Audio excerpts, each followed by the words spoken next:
আমরা দোয়া করি আমিন। আর আপনারাও ওইটারে যথোপযুক্ত কদর কর্তা, মহব্বত কর্তা, সাহায্য কর্তা, মায়া কর্তা, এটা আপনাদের নৈতিক দায়িত্ব, নৈতিক দায়িত্ব, নৈতিক দায়িত্ব। আল্লাহ তাআলা আমারে তৌফিক দেওয়া হলরে যে আমরা ইমাম সাহেব হলরে খাস মায়া যাহাকে আমরা করতাম পারি। উলামায়ে কেরাম হলর মধ্যে বুজুর্গে লেখছেন যে কিয়ামতের আগে আগে মসজিদ হল খালি হইব। এই মসজিদ হল খালি হইব দুই কারণে, দুই জিনিসটাকে খালি হইব। একটা হইল নামাজটা কি খালি হইব, মসজিদ বড় বড় মসজিদ হল হইব কিন্তু মানে নামাজও নাই।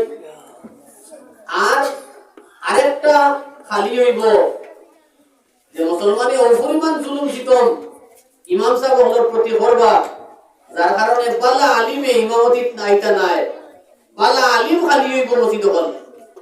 এটা এখন হইয়া মসজিদ হল বালা আলিম খালি হইব, বালা যোগ্য মুফতি সাহেব এই মসজিদ রাখতে পারতা না, বালা যোগ্য হাফিজ সাহেব রাখতে পারতা না, বালা যোগ্য আলিম আপনি রাখতে পারতা না। টেরেসকা বড়িয়া কতখান বড়িয়া বাদ দিয়া কতদিন আয়োজন কাম করছেন, মিজোরাম করছেন, বাদে দেশ নিতা কঠিন লম্বা পাঞ্জাবি লাগাইছেন, ওটাই ইমাম হল বেশিরভাগ ভাইবা। এটা কিতা বড় কথা, বালা আলিম খালি হইব মসজিদ।